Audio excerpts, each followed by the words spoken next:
बच्चों, welcome to next in physics. कैसे हैं आप सब? आज हम क्लास 11th में unit number 5 rotational motion and movement of inertia, इस वीडियो में इस यूनिट के हम सारे कॉन्सेप्ट को स्टडी करेंगे। तो चलिए इन कॉन्सेप्ट को पढ़ना शुरू करते हैं। सबसे पहले जो इसमें हमारे पास टॉपिक आता है वो सेंटर ऑफ मास से रिलेटेड होता है। और सेंटर ऑफ मास होता क्या है, इसकी एक सिंपल सी डेफिनेशन ये होती है, center of mass for a system of particle is the point where whole mass of the body is supposed to be concentrated। एक ऐसा पॉइंट होता है जहां पे बॉडी का सारा मास जो है वो कंसंट्रेटेड है, एक पॉइंट है। जरूरी नहीं कि वहां पे कोई मास हो, बट लेकिन एक पॉइंट है। अब तुमने देखा होगा कि रोटेशनल मोशन में ना सेंटर ऑफ मास का बड़ा ज्यादा रोल है। कई बार हो सकता है लोकेलिटी में, स्कूल में ऐसा कोई पर्सन हो जो अपनी एक फिंगर के ऊपर रजिस्टर को रोटेट कर सकता है, अपनी एक फिंगर के ऊपर वॉलीबॉल को, फुटबॉल को जो प्लेयर होते हैं वो रोटेट कर पाते हैं। तो वहां पे जो सेंटर ऑफ मास है that is balance about this tip of the finger. तो उसके अबाउट वो बैलेंस है, बॉडी का सारा मास उस टाइम पे यहां पे कंसंट्रेटेड है। तो that particular point is known as centre of mass. तो इसका एक्सप्रेशन फाइंड करते हैं। सबसे पहले सिस्टम ऑफ पार्टिकल्स के लिए, सिस्टम ऑफ पार्टिकल का मतलब एक ऐसा सिस्टम जिसके अंदर कई सारे पार्टिकल ऑफ डिफरेंट मासेस। ठीक है, तो स्टार्ट करते हैं। सपोज इसमें डायग्राम बनाने के लिए हम चलो पहले नाम लेते हैं एक्सप्रेशन का, centre of mass of a system of n particles, of a system of n particles. अब डायग्राम में सपोज ये हमारे पास एक एक्सिस हो जाती है, दिस इज एक्स एक्सिस, ये एक वाई एक्सिस इस तरह से हो जाती है। इसके अंदर एन नंबर ऑफ पार्टिकल्स लाई कर रहे हैं। यहां पे एक पार्टिकल है m1, उसका position vector with respect to origin r1 हो गया। एक मास यहां पे हो गया सपोज m2, इसका पोजीशन वेक्टर r2 हो गया। एक मास यहां पे हो गया, लेट इट बी mn, इसका position vector with respect to origin this is rn। ठीक है, अलग अलग मास है। अब इन अलग अलग मासेस के ऊपर कोई फोर्स बाहर से अप्लाई हो रहा है, तो उस फोर्स के अप्लाई होने की वजह से ये इस एक्सिस के अबाउट रोटेट कर रहे हैं, यहां पे इस एक्सिस के अबाउट ऐसे रोटेट कर रहे हैं। तो सपोज m1 के ऊपर जो बाहर से फोर्स अप्लाई हो रहा है that is f1, mass into acceleration, acceleration होगा। और यहां पे एक्सेलरेशन को कन्वर्ट करेंगे चेंज इन वेलोसिटी में, उसके बाद वेलोसिटी को कन्वर्ट करेंगे पोजीशन वेक्टर की फॉर्म में, क्योंकि position vector is ultimately changing with the applying force. तो उसके बाद ये m1 के लिए इक्वेशन बन जाएगी D square r1 upon dt square. Similarly suppose f2 force apply हो रहा है m2 पार्टिकल के ऊपर, तो उसके लिए m2 इस तरह से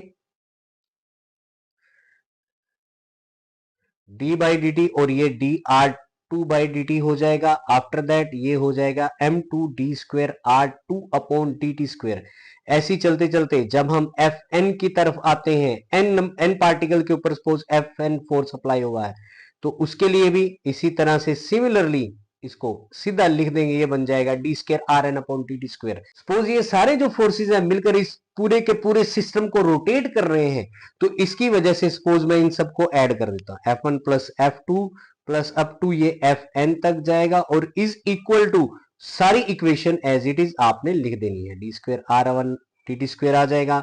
ऐसी M2 के लिए इक्वेशन आ जाएगी, ऐसे ही Mn के लिए इक्वेशन जो है यहां पे आ जाएगी। आफ्टर दैट इसमें जो कॉमन आने वाला है वो कॉमन ले लें, d square upon d t square, m1 r1 plus m2 r2 up to ये जाएगा mn rn तक। ठीक है जी। Now this all forces can be taken as F external, जो बाहर से फोर्स अप्लाई हो रहा है। ये इस इक्वेशन को आप लेट कर लेते हैं 1। अब सपोज इनका सेंटर ऑफ मास जो होगा वो कहीं पे इनके बीच में लाई करेगा, तो इनका जो सेंटर ऑफ मास जहां पे लाई कर रहा है उसका position vector, centre of mass lie कर रहा है उसका पोजीशन वेक्टर ले लेते हैं आरसीएम। अब ये जो सेंटर ऑफ मास है ये भी इन पार्टिकल के साथ रोटेट कर रहा है, और इसी फोर्स की वजह से रोटेट कर रहा है। तो for centre of mass, centre of मास के लिए जब यही फोर्स अप्लाई होगा, थोड़ा ध्यान देना किस तरह से चल रहा है। सेंटर ऑफ मास वो पॉइंट होता है जहां पे बॉडी का सारा मास कंसंट्रेटेड है, तो F equals to m a होता है, m की जगह सारा मास आएगा m1 plus m2 up to ये जाएगा mn तक। Position vector T square r1 m1 के लिए था, r2 m2 के लिए था, rn mn के लिए था, तो जो सेंटर ऑफ मास है उसके लिए आएगा rcm अपॉन dt स्क्वायर। इस तरह से उसका पोजीशन वेक्टर आ गया यहां पे। ठीक है, इस इक्वेशन को लेट कर लेते हैं 2। अब इनको कंपेयर करेंगे फ्रॉम 1 एंड 2, और उसके बाद हमारे पास जो एक्सप्रेशन है वो रेडी हो जाएगा फ्रॉम 1 एंड 2 दोनों की लेफ्ट हैंड साइड इक्वल है तो राइट हैंड साइड को भी इक्वल पुट कर दे, m1 plus m2 up to ये mn तक जाएगा और ये इस तरह से, ठीक है। यहां पे भी D square upon d t square, ये हो जाएगा m1 r1 plus m2 r2 और ये जाएगा यहाँ पे mn rn तक, जो इनका पोजीशन वेक्टर है। D square upon d t square यहाँ पे कैंसिल हो जाएगा, तो r c m equals to m1 r1 plus m2 r2 up to mn rn और डिवाइडेड बाय हमारे पास हो गया m1 plus m2 plus up to mn तक, ठीक है। ये पोजीशन वेक्टर होगा सेंटर ऑफ मास का for a system of n particle. अगर यही आपके लिए दो पार्टिकल्स के लिए आ जाता है, दो पार्टिकल्स के लिए आ जाता है, तो इसको आप m1 r1 plus m2 r2 और divided bye m1 plus m2 तक इसको यहां पे लिख देंगे, ठीक है, दो पार्टिकल्स के लिए। अब समटाइम ऐसा भी आ जाता है कि अगर ये दोनों पार्टिकल आपस में इक्वल हो तो इनका सेंटर ऑफ मास कहां पे लाई करेगा, ये भी हमारे पास एक क्वेश्चन बन जाता है। m1 r1, m2 को हम m1 पुट कर देते हैं, ये r2 ही रहेगा divided by m1 plus m1, ठीक है। जब इसको सॉल्व किया जाएगा it will be r1 plus r2 divided by 2, तो इनका सेंटर ऑफ मास इनको बिल्कुल इनके मिड पॉइंट पे लाई करेगा, जो लाइन इन दोनों को ज्वाइन कर रही है उसके मिड पॉइंट पे। इस तरह से जैसे यहाँ पे एक m1 लाई कर रहा है ना, यहाँ पे एक m2 लाई कर रहा है, इसका पोजीशन वेक्टर सपोज r1 हो गया, इसका पोजीशन वेक्टर r2 हो गया, तो इनके जो जो लाइन इन दोनों को ज्वाइन कर रही है बिल्कुल उसके मिड पॉइंट पे इनका सेंटर ऑफ मास जो है वो लाई करेगा, इसका पोजीशन वेक्टर ये वाला हो जाएगा, ठीक है। अब ये बात आती है पोजीशन वेक्टर की, लेकिन पोजीशन वेक्टर के साथ साथ न्यूमेरिकल्स के अंदर हमें इनके कोऑर्डिनेट्स फाइंड करने होते हैं। अब पोजीशन वेक्टर जो होता है तो with respect to the origin उसकी अपनी पोजीशन होती है पार्टिकल की, लेकिन कोऑर्डिनेट्स होते हैं according to x axis, according to y axis, वो पार्टिकल कहां पे लाई कर रहा है, कोऑर्डिनेट्स वो होते हैं, ठीक है ना। जैसे अगर हम यहाँ पे एक डायग्राम बनाए सपोज सिंपल सा, यहाँ पे कोई पार्टिकल है सपोज m1 है ना, इसका पोजीशन वेक्टर तो r1 है, लेकिन अगर ये वाई एक्सिस है तो ये एक्स एक्सिस है, तो एक्स एक्सिस के कॉरस्पॉन्डिंग और वाई एक्सिस के कॉरस्पॉन्डिंग इसका डिस्टेंस क्या है। अब ये वाला जो है ये एक्स एक्सिस को रिप्रेजेंट करता है, जो वाई एक्सिस के पैरेलल है वो वाई कोऑर्डिनेट को रिप्रेजेंट कर रहा है, तो ये जो डिस्टेंस होता है इसी को ही हम कोऑर्डिनेट लेते हैं x1 एंड y1। तो अगर कोऑर्डिनेट्स की फॉर्म में हम फॉर्मूला अप्लाई करेंगे तो फॉर्मूला ऐसे आता है, x कोऑर्डिनेट के लिए ये बन जाता है, ठीक है। n पार्टिकल के लिए इसको मैं लिख रहा हूं, आपके पास ये डिपेंड करता है कितने पार्टिकल के लिए आ रहा है, उसके लिए आप वैसे उसको अप्लाई कर सकते हैं। और ऐसे ही ये कोऑर्डिनेट अगर मैं इसको y कोऑर्डिनेट लिखूं तो y के लिए आ जाएगा इधर, यहां से ये y के लिए आ जाएगा अप टू mn तक, जितने पार्टिकल है उसके अकॉर्डिंग। अगर z कोऑर्डिनेट लिखना हो यहां पे तो ये इस तरह से z1,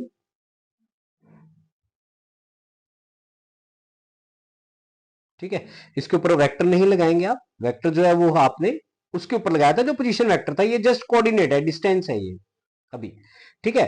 तो ये तो वो आ जाता है जब इस तरह से आपके पास कोऑर्डिनेट्स निकालने हो। अब इसके ऊपर क्वेश्चन भी बन सकता है, जैसे सपोज यहाँ पे हम एक राइट एंगल ट्रायंगल ले लेते हैं, ठीक है। इस राइट एंगल ट्रायंगल में हम तीन पार्टिकल जो है वो कंसीडर कर लेते हैं। यहाँ पे सपोज ये तीन पार्टिकल लाई कर रहे हैं, इधर यहाँ पे 1 kg है, इसका पोजीशन वेक्टर ओरिजिन है तो 0 0 होगा, ये डिस्टेंस लाइक 3 सेंटीमीटर हो गया, ये डिस्टेंस 4 सेंटीमीटर, सपोज ये 5 सेंटीमीटर है। यहाँ पे मास लाई कर रहा है 2 किलोग्राम, इसको आप m2 कंसीडर कर सकते हैं। अब इसका पोजीशन वेक्टर 3,0 होगा, x, y होता है, x एक्सिस के ऊपर ये लाई कर रहा है तो y कोऑर्डिनेट इसके लिए 0 हो जाएगा। और यहाँ पे जो है ये y एक्सिस के ऊपर लाई कर रहा है सपोज m3, यहाँ पे 3 किलोग्राम ले लेते हैं इसको, तो इसका कोऑर्डिनेट होगा 0,4, y की वैल्यू होगी इसके लिए और x की वैल्यू 0 हो जाएगी। तो अगर मैं इस फॉर्मूला को x एक्सिस के लिए अप्लाई करूं यहाँ पे, तो सीधा देखो आप इसको तीन पार्टिकल के लिए अप्लाई करेंगे तो m1 हमारे पास हो जाएगा 1, उसका कोऑर्डिनेट 0, m2 हो जाएगा 2, उसका कोऑर्डिनेट 3, और जो m3 पार्टिकल है उसका मास हो जाएगा 3 लेकिन उसका कोऑर्डिनेट 0 है, डिवाइडेड बाय तीनों मास को आप सम कर लेंगे तो 3 2 जा 6 और नीचे भी 6, यानी कि आंसर इसका आ जाएगा 1 सेंटीमीटर। ऐसे ही y जो वाला फॉर्मूला है ये वाला अप्लाई कर रहे हैं तीन पार्टिकल के ऊपर, तो 1 के साथ तो 0 आ जाएगा, इसके दोनों कोऑर्डिनेट 0 थे, 2 के साथ 0 आ जाएगा क्योंकि x एक्सिस का वैल्यू थी इसकी सेकंड वाले पार्टिकल की, लेकिन y कोऑर्डिनेट 0 था, प्लस उसके बाद 3 जो मास है उसका y कोऑर्डिनेट प्रेजेंट है वो 4 आ जाएगा, नीचे 6, तो इसका वैल्यू जो है वो 2 सेंटीमीटर आ जाएगा। तो ये कोऑर्डिनेट फाइंड कर सकते हैं आप इस तरह से, आप चार पार्टिकल दिए हो आपको, उसके लिए उनके उसके ऊपर अप्लाई कर देंगे। अब ये जो था यहाँ पे कि अगर हमारे पास सिस्टम ऑफ पार्टिकल्स होता है जिसमें अलग अलग मास लाई कर रहे हैं तो उनका सेंटर मास कैसे फाइंड करना, ये वो था। लेकिन अगर आपके पास एक यूनिफॉर्म डिस्ट्रीब्यूशन वाला कोई ऑब्जेक्ट आ जाता है जिसमें मास यूनिफॉर्म डिस्ट्रीब्यूशन है, तो उसका सेंटर ऑफ मास कैसे फाइंड करेंगे? आमतौर पे जो रेगुलर शेप्स होती हैं वो जो है उनका सेंटर ऑफ मास जो होता है उनका सेंटर ही होता है, वो यूनिफॉर्म डिस्ट्रीब्यूशन में होती है। ठीक है, तो यहां पे अगर कोई ऐसी शेप हमारे पास आ जाती है तो कैसे फाइंड करेंगे? तो उसके लिए ये जो टॉपिक है ये हमारे पास centre of mass of a thin rod. ठीक है, centre of mass of a thin rod. अब ये यूनिफॉर्म डिस्ट्रीब्यूशन है, इसमें मास जो है वो यूनिफॉर्म डिस्ट्रीब्यूशन की फॉर्म में है, तो इसका सेंटर ऑफ मास कैसे फाइंड करते हैं? तो इसके लिए हम एक छोटा सा डायग्राम बनाते हैं। यहाँ पे इस डायग्राम के अंदर एक रोड कंसीडर करते हैं। सपोज ये रोड जो है 0 to L इसकी लेंथ है टोटल, और ये एक्स एक्सिस के ऊपर लाई कर रही है, L इसकी लेंथ होगी। इसका जो टोटल मास है वो m हो गया। अब क्या होता है कि इसके जब आपको कोऑर्डिनेट फाइंड करने होते हैं तो इसके कुछ फॉर्मूला होते हैं। अगर उन फॉर्मूला को मैं ध्यान से लिखूं यहाँ पे, तो एक्सीएम 1/m सेंटर ऑफ मास के लिए, और यहां पे होता है एक्स डी एम। ठीक है, ऐसे ही y कोऑर्डिनेट जब हो तो 1/m और कोऑर्डिनेट हो जाता है यहाँ पे y इधर dm करके। ठीक है, तो इसको निकालने के लिए आपको क्या चाहिए? सपोज अगर आप x कोऑर्डिनेट फाइंड करना चाहते हैं तो आपको कुछ ये x और dm की वैल्यू चाहिए होगी, आपको कुछ y और dm की वैल्यू चाहिए होगी। अब dm क्या है? dm क्या करते हैं हम, इसका एक छोटा सा मास, छोटा सा पार्ट कंसीडर करते हैं। यहाँ पे ये इसका छोटा सा पार्ट है, इसका मास हो गया dm। अब जो टोटल मास था m वो l लेंथ के ऊपर डिस्ट्रीब्यूट है। अब ये स्मॉल मास जो है सपोज ये dx लेंथ के ऊपर डिस्ट्रीब्यूट है, और जितनी डिस्टेंस पे ओरिजिन से ये लाई कर रहा है उस डिस्टेंस को मैंने लेट कर लिया x। अब ये डिस्टेंस जो है वो मैंने ले लिए, उसके बाद ये जो डेंसिटी है इसकी वो यूनिफॉर्म डेंसिटी है, यूनिफॉर्म डिस्ट्रीब्यूशन है, तो डेंसिटी जो है वो सेम होगी। डेंसिटी सेम होने का मतलब होता है mass upon length is equal to mass upon length. अब ये दोनों मास अपॉन लेंथ है, दोनों मास अपॉन लेंथ है, लेकिन एक total mass upon total length है और एक small mass upon small length है। जो डेंसिटी होती है उसकी वैल्यू सेम होगी, चाहे आप छोटे मास के लिए छोटे लेंथ के लिए निकाल रहे हैं, चाहे आप पूरे मास के लिए पूरी लेंथ के लिए निकाल रहे हैं। तो यहां पे होगा क्या, हमें यहां से dm की वैल्यू प्राप्त होगी जो हो गया m/l इंटू dx। तो उसके बाद हम सीधा x और y कोऑर्डिनेट यहाँ पे फाइंड कर लेते हैं। तो जैसे x फाइंड करेंगे यहाँ पे हो जाएगा 1/m integration of x dm। तो x तो एज इट इज वैल्यू आ जाएगी m/l इंटू dx। लिमिट लेंगे आप 0 to L, इस m से इस m को कैंसिल कर देंगे। अब ये 1/l हो जाएगा, इंटीग्रेशन करेंगे इसका x²/2 हो जाएगा। Limit 0 to L 1/l, upper limit L²/2 है, लोअर लिमिट 0 है, ये कैंसिल हो जाएगा, तो कोऑर्डिनेट बन जाएगा L/2। अब ये जो है ये लेंथ डिस्ट्रीब्यूशन था। तीन तरह का डिस्ट्रीब्यूशन होता है आमतौर पे। जब मास लेंथ के ऊपर डिस्ट्रीब्यूशन हो तो मास अपॉन लेंथ होता है। जब मास एरिया के ऊपर डिस्ट्रीब्यूशन हो, जैसे आपकी कॉपी एक पतला सा पेज है उसका एरिया ही है, तो उसका जो डिस्ट्रीब्यूशन है उसके एरिया के ऊपर है, तो मास अपॉन एरिया हो जाता है। और आमतौर पे हम डेंसिटी का जो फॉर्मूला यूज करते हैं ज्यादा वो होता है मास अपॉन वॉल्यूम। वो जब वॉल्यूम के ऊपर डिस्ट्रीब्यूशन हो जाए मास का तब यूज होता है। तो इसमें लेंथ के ऊपर डिस्ट्रीब्यूशन था, सिर्फ एक एक्सिस की बात हो रही थी, तो y कोऑर्डिनेट इसका 0 आ जाएगा और x कोऑर्डिनेट इसका L/2 हो जाएगा। तो इसका जो सेंटर मास है बिल्कुल बीचों बीच लाई करेगा मिड पॉइंट पे, क्योंकि ये एक यूनिफॉर्म डिस्ट्रीब्यूशन था और यूनिफॉर्म डिस्ट्रीब्यूशन का सेंटर मास ऑलमोस्ट कहां पे लाई करता है, जहां पे उनका सेंटर होता है। अब इस चैप्टर में हमारे पास रोटेशनल मोशन की बात हो रही है, तो रोटेशनल मोशन से रिलेटेड तीन इक्वेशंस आती हैं। जैसे इक्वेशंस ऑफ मोशन होती हैं वैसी इक्वेशंस ऑफ रोटेशनल मोशन होती हैं। अब जो इक्वेशंस ऑफ रोटेशनल मोशन है पहले मैं उनको लिखता हूं, फिर उनके बारे में बताऊंगा भी ये क्या है। तीन इक्वेशन होती है हमारे पास जो इक्वेशंस ऑफ रोटेशनल मोशन है। इक्वेशंस ऑफ रोटेशनल मोशन, तीन इक्वेशन जिनका हम यूज करते हैं यहाँ पे। फर्स्ट इक्वेशन होती है omega equals to omega naught plus alpha t. Second equation होती है theta equals to omega naught t plus half alpha t square. और थर्ड इक्वेशन होती है omega square minus omega naught square is equals to 2 alpha theta. अब ये तीन equation क्या है, इनके अंदर ये टर्म्स क्या है, कहां पे अप्लाई होते हैं उनको देखेंगे। देखें, आपने तीन इक्वेशंस ऑफ मोशन की हुई है। तीन equations of motion linear motion में वो पढ़ी है आपने। लीनियर मोशन के अंदर आपने ये पढ़ा हुआ है कि कुछ इनिशियल वेलोसिटी होती है, कुछ फाइनल वेलोसिटी होती है, एक्सेलरेशन होता है, और इस तरह से टाइम वगैरह और डिस्प्लेसमेंट वगैरह हम लेते हैं। तो स्टार्ट करते हैं कि लीनियर मोशन के अंदर जो डिस्प्लेसमेंट होता है जिसको हम एक्स वगैरह लेते हैं, ये डिस्प्लेसमेंट होती है।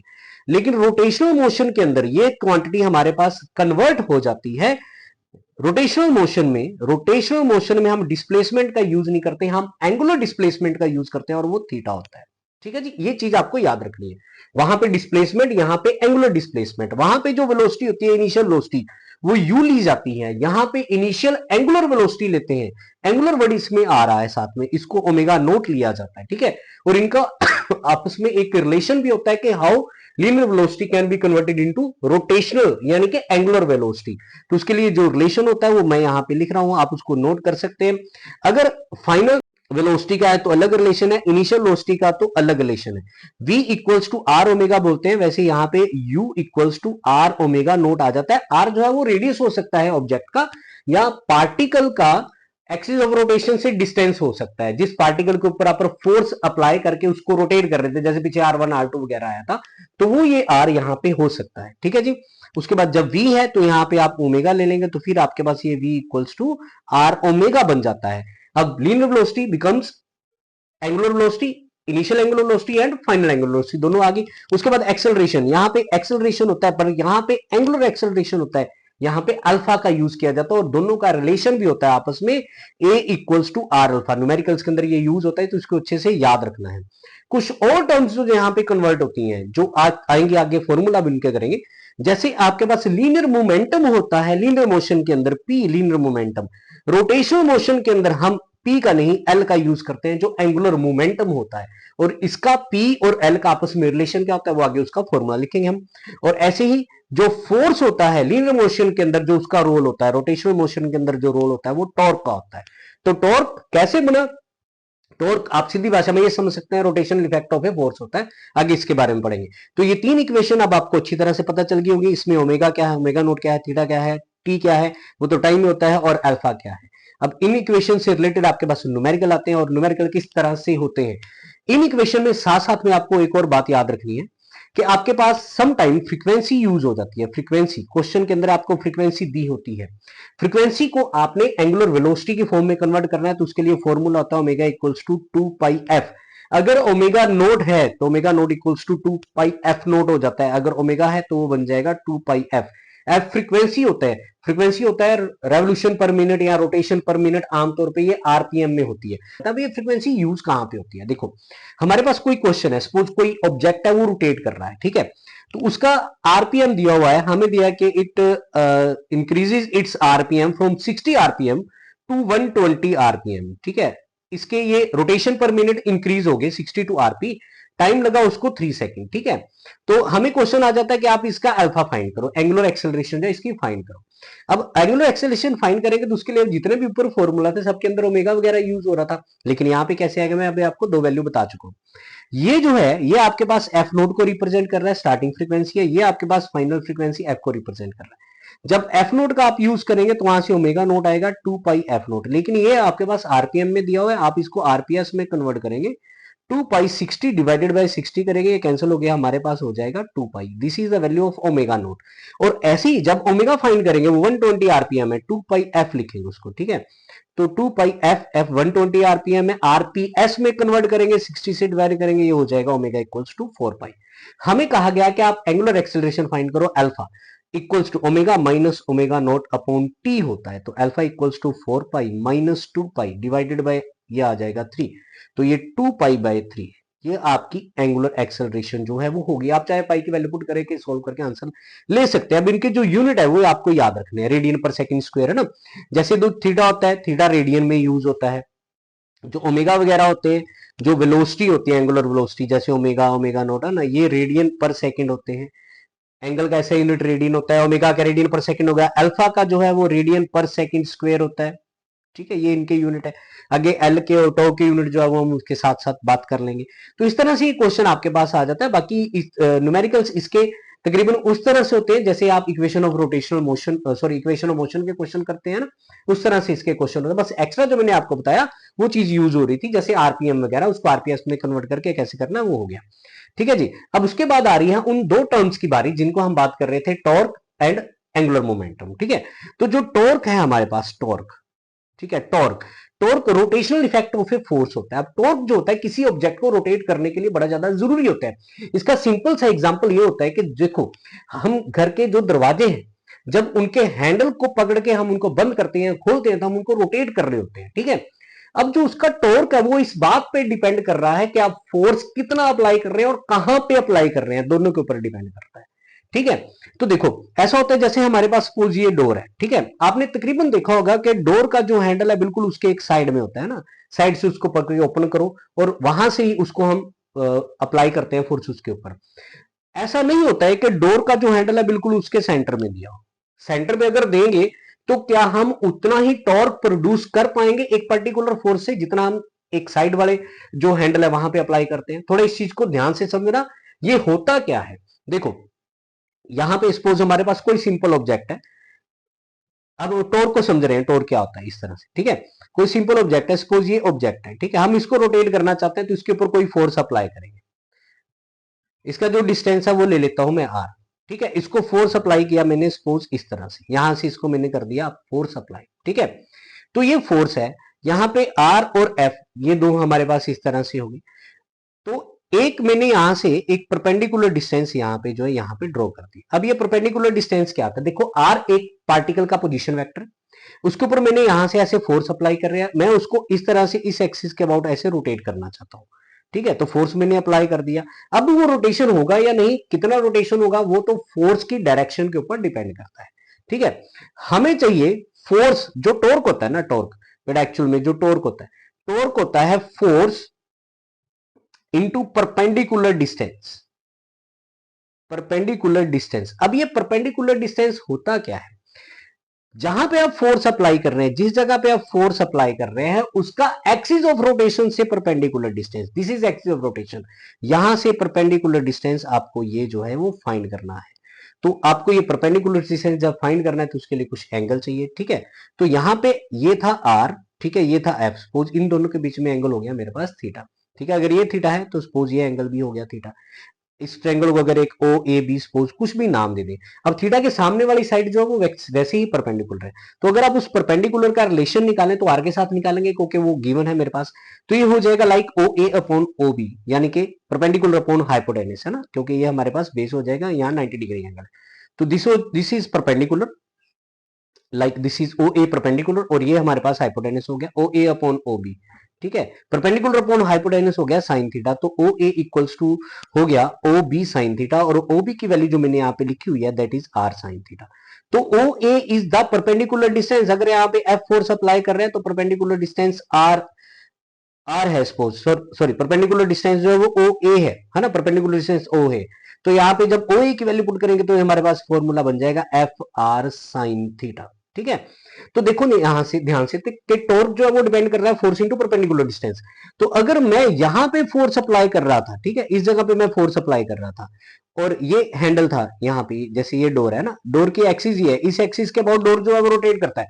तो यहां से जो परपेंडिकुलर डिस्टेंस है वो ये है। तो जितना ज्यादा ये डिस्टेंस होगा उतना जो है वो ज्यादा टॉर्क प्रोड्यूस होगा एक ऑब्जेक्ट को रोटेट करने के लिए। अगर हम सेंटर पे हैंडल लगा लेते हैं तो ये डिस्टेंस जो है ये एग्जैक्टली हाफ हो गया, या डिस्टेंस जो है वो रिड्यूस हो गया। तो पॉसिबल नहीं है कि अगर आप यहां पे हैंडल लगा लें तो उतना ही टॉर्क प्रोड्यूस कर पाएंगे एक वैसे सिंपल फोर्स से, ठीक है। इसमें आपको फोर्स ज्यादा अप्लाई करना पड़ेगा फॉर द सेम टॉर्क, क्योंकि आपकी जो एक्सिस ऑफ रोटेशन से डिस्टेंस था वो डिक्रीज हो गया था, ठीक है जी। तो यहां पे ये फॉर्मूला बन जाता है tau equals to F R sine theta. आप चाहे तो उसको वेक्टर की फॉर्म में भी कन्वर्ट कर सकते हैं, तो F vector equals to, sorry torque vector क्योंकि साइन थीटा है तो tau vector equals to F vector cross are vector, इस तरह से। अगर वेक्टर में क्वेश्चन आता है वेक्टर में करोगे, अगर वैसे साइन थीटा की एंगल की फॉर्म में आता है तो एंगल की फॉर्म में क्वेश्चन आप जो है वो करेंगे। अब यहां पे इसका जो ऐसा यूनिट होता है टॉ का ऐसा यूनिट वो न्यूटन मीटर होता है। ये फॉर्मूला रिलेशन आपके पास यूज हो सकता है। और उसके बाद नेक्स्ट टर्म हमारे पास आती है एंगुलर मोमेंटम। अब जो एंगुलर मोमेंटम है मैंने अभी बताया था वही रोड़ा है, एंगुलर मोमेंटम वही रोल प्ले करता है, एंगुलर मोमेंटम वही रोल प्ले करता है जो लीनियर मोमेंटम का होता है। तो सेम डायग्राम है। हमें यह पता है कि जिस डायरेक्शन में फोर्स लग रहा है उस डायरेक्शन में पी होता है, यानी कि लीनियर मोमेंटम। तो अगर इसी सेम फॉर्मूला को कॉपी करें हम, L which is our angular momentum, जैसे वहां पे torque equals to force into distance होता है, यहां पे angular momentum equals to linear momentum into perpendicular distance होता है, ठीक है। Linear momentum into perpendicular distance. तो L equals to linear momentum, जिस डायरेक्शन में फोर्स अप्लाई हुआ है उसी डायरेक्शन को हम P ले लेंगे, ये P बन जाएगा हमारे पास, इनटू परपेंडिकुलर डिस्टेंस वैसे ही हो जाएगा जैसे r sin थीटा था। तो जब इसको कन्वर्ट करेंगे ये भी यही हो जाएगा, L vector P vector cross R vector, ये हो गया एंगुलर मोमेंटम। हाँ, अगर आप चाहें तो इस P की वैल्यू भी पुट कर सकते हैं, तो L vector equals to m v r, इस तरह से ये हो जाता है, वी आर इस तरह से हो जाता है, ठीक है। L equals to m v r, p vector cross are vector से, और आर साइन थीटा की फॉर्म में भी इसका जो है वो बन जाता है, ठीक है। तो अब इसका जो ऐसा यूनिट होता है, जैसे जो हमारे पास ये होता है पी की बात करें तो पी लीनियर मोमेंटम होता है, मास इनटू वेलोसिटी होता है, किलोग्राम मीटर पर सेकंड होता है। और अगर मैं आर का भी मीटर यहां पे ले लेता हूं डिस्टेंस, ठीक है, तो ये बन जाता है किलोग्राम मीटर स्क्वायर पर सेकंड, ये एंगुलर मोमेंटम का ऐसा यूनिट हो जाता है। तो यहां पे अब टॉर्क और एंगुलर मोमेंटम आ गया, जो काम फोर्स और लीनियर मोमेंटम का था उसकी जगह यहां पे टॉर्क और एंगुलर मोमेंटम आ गया, तो एक रिलेशन भी बनना चाहिए, आप अंदाजा लगा सकते हैं। अगर यही चीज मैं यहां पे देखूं कि अगर मैं P को L में कन्वर्ट कर रहा हूं, F को टॉर्क में हम कन्वर्ट कर रहे हैं, तो जैसे F equals to d p upon d t होता है, वैसे टॉ इक्वल्स टू क्या होना चाहिए, अंदाजा लगाओ, P की जगह L होना चाहिए, तो tau equals to D L by D T होगा, ठीक है ना। अब इस रिलेशन को हम निकालेंगे यहां पर, this is relation between torque and angular momentum, this is relation between torque and angular momentum. अब ये जो सारा चैप्टर है बेटा रोटेशनल मोशन का, उसमें यही फॉर्मूला आपके पास यूज होते हैं, और एक रिलेशन मैथमेटिकल अभी मैं ड्राइव कर सकता हूं। यहाँ पे L vector equals to R vector cross P vector हो रहा है, यहां पे हम दोनों तरफ डिफरेंशिएशन कर सकते हैं, dl बाई dt कर दें, यहाँ पे d बाई dt कर दें of R vector cross P vector. अब ये जो दोनों वेक्टर हैं, ये जो दोनों वेक्टर हैं, ये दोनों ही टाइम के अकॉर्डिंग चेंज हो रहे हैं, तो जब यहाँ पे डिफरेंशिएशन करेंगे, यहाँ पे एक प्रोडक्ट रूल होता है डिफरेंशिएशन का मैथमेटिक्स में, वो अप्लाई करना है, जिसका मीनिंग ये होता है first function as it is into differentiation of second plus second as it is into differentiation of first. तो ये जो dp बाई dt है अभी हमने लिखा, ये r vector cross f vector होता है, ये p हो जाएगा, dr बाई dt जो है वो v वेक्टर हो जाएगा। इसको आगे सॉल्व करेंगे तो ये p वेक्टर जो है that is m vector cross v vector, v cross v, the cross product of two parallel vector is zero. तो यहाँ पे r क्रॉस f जो है ये टॉर्क बन जाता है, m इंटू ये जीरो हो जाता है, ये टॉर्क हो जाएगा, और ये रिलेशन हो जाएगा between torque and angular momentum, जैसे अभी मैंने वहां पे लिखा था वैसे रिलेशन ये बन गया यहाँ पे, ठीक है जी। उसके बाद अब ये चैप्टर रोटेशनल मोशन वाला पार्ट हो गया। अब हमारे पास आ रहा है movement of inertia. Movement of inertia क्या होता है, देखो हम ऐसी ऐसी टर्म्स पढ़ रहे हैं जिनके कुछ टर्म्स, जिन जैसी कुछ टर्म्स हम लीनियर मोशन में पढ़ रहे थे, हम उनके ऐसे मतलब रोल प्ले देख रहे हैं कि जो काम वहां पे लीनियर मोशन में कुछ टर्म कर रही थी, रोटेशनल मोशन में कुछ टर्म कर रही थी, ठीक है। तो यहां पे अभी तक जितने भी मैंने यहाँ पे चीजें लिखी, ये इधर जितने भी फॉर्मूला यहाँ पे लीनियर मोशन रोटेशनल मोशन का कंपैरिजन किया था, इसमें कहीं पे मास नहीं आया है। हालांकि हमें ये पता है जरूर कि एक एफ का फॉर्मूला जरूर होता है, F equals to m a करके, मास इनटू एक्सेलरेशन। तो अगर इसको कॉपी करें ऐसा कुछ, इसको हम देखें कि इसी फॉर्मूला को मैं रोटेशनल मोशन में लेके जाना चाहता हूं, तो समझ लो आप एफ इक्वल्स टू अगर एम ए है, तो अगर मैं एफ की जगह लिखूं टॉर्क, ए की जगह मैं लिख दूं अल्फा, तो यहां पे इस m की जगह भी तो कुछ आना चाहिए। जो काम लीनियर मोशन में m का होता है, रोटेशनल मोशन में किसका होता है? तो यहां पे जिस क्वांटिटी को हम पढ़ने जा रहे हैं बेटा, वो होते हैं मूवमेंट ऑफ इनर्शिया। जैसे आपने पढ़ा होगा कि किसी भी ऑब्जेक्ट का जो इनर्शिया है वो उसके मास के ऊपर डिपेंड कर रहा है, ठीक है। तो इनर्शिया रिलेटेड विद मास, तो मास का जो रोल लीनियर मोशन में होता है, इनर्शिया का जो रोल लीनियर मोशन में होता है, रोटेशनल में वही रोल मूवमेंट ऑफ इनर्शिया का होता है। लेकिन अब ये टर्म आती कैसे, मूवमेंट ऑफ इनर्शिया को आई लिखा जाता है, ठीक है। अभी इसके बारे में और आगे पढ़ेंगे। तो मूवमेंट ऑफ इनर्शिया जो होता है that is mass into distance का स्क्वायर। अब मास इनटू डिस्टेंस, डिस्टेंस कहां से लिया जाता है? अभी तक हम ना जितने भी आर आर ले रहे थे, हमने चाहे टॉर्क में आर लिया, चाहे हमने एल में आर लिया, ये जो आर होता है ये बड़ा बेनिफिशियल होता है, बड़ा इसका रोल है कि r is the distance of particle from the axis of rotation, ठीक है। यहां पे भी आपने यही करना है। सपोज ये है movement of inertia, next topic है हमारे पास मूवमेंट ऑफ इनर्शिया।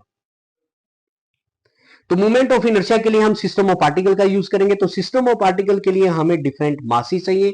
तो सपोज यहां पे क्या है, ये कोई एक्सिस ऑफ रोटेशन है, इसके अबाउट डिफरेंट पार्टिकल जो है वो रोटेट कर रहे हैं। सपोज यहाँ पे m1 है ना, इसका पोजीशन वेक्टर r1 हो गया, ऐसे ही कोई m2 हो गया, इसका पोजीशन वेक्टर r2 हो गया, सेंटर ऑफ मास का भी पोजीशन वेक्टर होगा, यहाँ पे एम एन है, इसका पोजीशन वेक्टर आर एन हो गया। इस तरह से इस एक्सिस के अबाउट ये रोटेट कर रहे हैं सारे के सारे। तो जो मूवमेंट ऑफ इनर्शिया का बेसिक फॉर्मूला आई से नोट करते हैं बेटा इसको, this is mass into distance का होल स्क्वायर। डिस्टेंस का स्क्वायर होता है मास इंटू डिस्टेंस का स्क्वायर। अब यहां पे सिस्टम ऑफ पार्टिकल के लिए जब मोमेंट ऑफ इनर्शिया निकाला जाएगा तो m1r1 स्क्वायर सबका निकाला जाएगा प्लस m2r2 स्क्वायर। ऐसे ही ये जाएगा हमारे पास mnrn स्क्वायर तक। ठीक है, हम चाहें तो यहाँ पे इसका ऐसा यूनिट लिख सकते हैं, किलोग्राम मीटर स्क्वायर आ जाएगा, मास इंटू डिस्टेंस का स्क्वायर है। तो मूवमेंट ऑफ इनर्शिया बेटा वही रोल प्ले करता है रोटेशनल मोशन में जो मास प्ले करता है। अभी हम कुछ फॉर्मूलाज करेंगे जिनसे आप ये अंदाजा लगा लेंगे ना। मूवमेंट ऑफ इनर्शिया क्या होता है, मास इंटू डिस्टेंस का स्क्वायर। अब इसमें सिंपल सा क्वेश्चन है, ठीक है ना, जैसे यहाँ पे क्या करते हैं हम, यहाँ पे एक मास लाई कर रहा है सपोज m, यहाँ पे एक मास लाई कर रहा है 2m, सपोज इन दोनों के बीच में ये l है, this is our axis of rotation. ठीक है, ये डिस्टेंस सपोज हमारे पास हो जाएगा l/3। ठीक है जी, तो ये हमारे पास आ जाएगा l minus l/3, l minus l/3। जब इसको सॉल्व करेंगे तो ये हो जाएगा 2l/3। तो अगर हम इस एक्सिस के about, this is our axis of rotation, इस एक्सिस के अबाउट ये दोनों मास रोटेट कर रहे हैं, एक का मास m है, एक का मास 2m है, तो यहाँ पे जब इनका मूवमेंट ऑफ इनर्शिया निकाला जाएगा तो मास इंटू डिस्टेंस का स्क्वायर m इंटू l/3 का square plus 2m into 2l/3 का स्क्वायर करेंगे तो यहाँ पे हो जाएगा m l स्क्वायर बाय 9 हो जाएगा। ठीक है, तो प्लस ये 2m ये हो जाएगा इंटू 4l स्क्वायर बाय 9 हो जाएगा। ठीक है, तो यहाँ पे 9 जो है वो एलसीएम आ जाएगा, this is M L square, this is 4 to जा 8 ml स्क्वेयर हो जाएगा। ठीक है, कैपिटल एम ले लें स्मॉल एम ले लें मैटर नहीं करता है, मैंने नीचे कैपिटल ले लिया ऊपर कैपिटल लो, कोई बात नहीं है इसमें, है ना।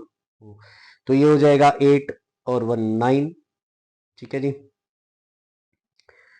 तो 9 ml स्क्वेयर बाय 9, तो ये कैंसिल हो जाएगा, हमारे पास मोमेंट ऑफ इनर्शिया आया ml square about axis of rotation. एक तरफ m था एक तरफ 2m था, तो उससे अकॉर्डिंग ये हमारे पास आ जाएगा। ठीक है जी, अब ये था मूवमेंट ऑफ इनर्शिया का बेसिक सिंपल क्वेश्चन। आप कैसे इनको निकाल सकते हैं, आपको कैसे भी शेप दी जाती है, बस याद ये रखना है कि पार्टिकल का एक्सिस ऑफ रोटेशन से क्या कितना डिस्टेंस है ना।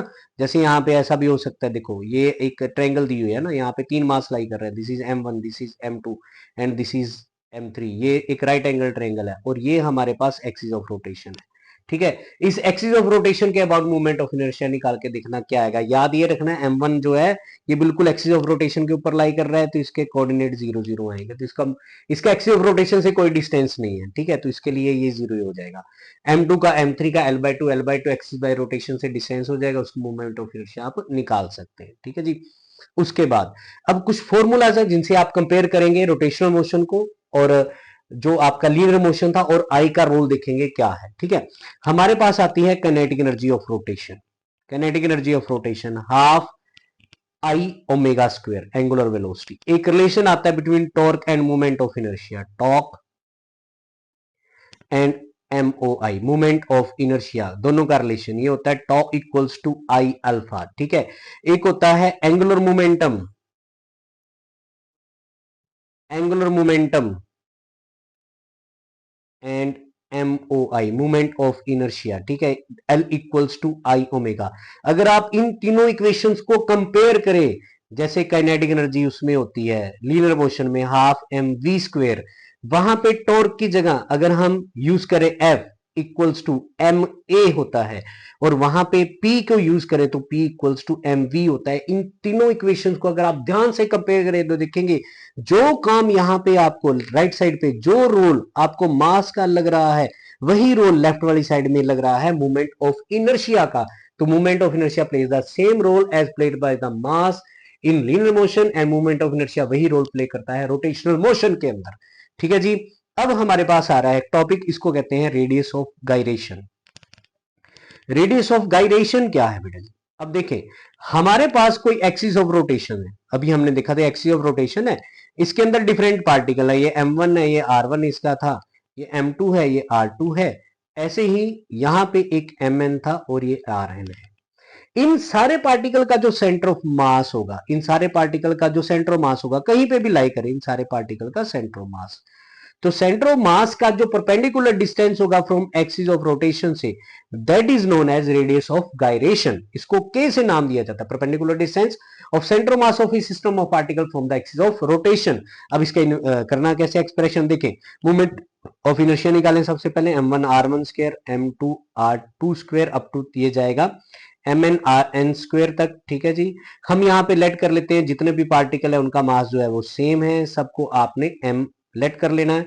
जब m लेट कर लेंगे यहाँ पे m कॉमन आ जाएगा, r1 square plus r2 square up to ये rn स्क्वायर तक जाएगा। एक काम करना है आपको, n नंबर ऑफ पार्टिकल है तो n से आपको मल्टीप्लाई कर देना है और n से ही आपको डिवाइड कर देना है। ठीक है, इसका फायदा क्या होगा अभी अब आपको पता चलेगा आगे जाके, डिवाइडेड बाय इधर n आ गया। Now this m into n number of particle and m is the mass of each particle, this is the total mass m। ठीक है, r1 square r2 square plus ये rn स्क्वायर हो जाएगा divided by n। ठीक है, तो I equals to ये हमारे पास एक एक्सप्रेशन जो है वो बन जाता है। ठीक है, इस इक्वेशन को लेट कर लें यहाँ पे 1। अब अगर मैं सेंटर ऑफ मास का मूवमेंट ऑफ इनर्शिया निकालना चाहूं about the axis of rotation, ठीक है, सेंटर ऑफ मास का मूवमेंट ऑफ इनर्शिया, तो देखिए I equals to mass into distance का स्क्वायर होता है। सेंटर ऑफ मास वो पॉइंट होता है जहां पे बॉडी का सारा मास कंसंट्रेटेड है, तो मास इसका होगा m और उसका डिस्टेंस जो मैंने लिया है दैट इज k, तो m k square, this is 2 from 1 and 2, तो ये हो जाएगा m k स्क्वायर, यहाँ पे m और ये हो जाएगा r1 square plus r2 square. इस तरह से ये हो जाएगा, यहाँ पे m से m कैंसिल हो जाएगा, k करेंगे तो वो निकालेंगे which is our radius of gyration. Centre of mass का perpendicular distance from the axis of rotation वो बन जाएगा ये इसका फॉर्मूला। ठीक है जी, तो यहां पे हमने इस यूनिट 5th के वो सारे कॉन्सेप्ट पढ़ लिए हैं जिनके ऊपर बेस्ड आपके पास क्वेश्चन होते हैं, न्यूमेरिकल्स होते हैं और वो एक्सप्रेशन भी इंपॉर्टेंट एक्सप्रेशन होते हैं वो हमने यहाँ पे कर लिए हैं। तो आप इन क्वेश्चंस की प्रैक्टिस करें और मैं इनसे रिलेटेड जो न्यूमेरिकल्स हैं उनकी पीडीएफ का लिंक भी आपको शेयर कर दूंगा, तो उस पीडीएफ का यूज करके अपनी प्रैक्टिस को जारी रखें और अपने जो कॉन्सेप्ट है उसको क्लियर करें और अच्छी तरह से। ठीक है जी, तो आज के लिए इतना ही है, थैंक यू।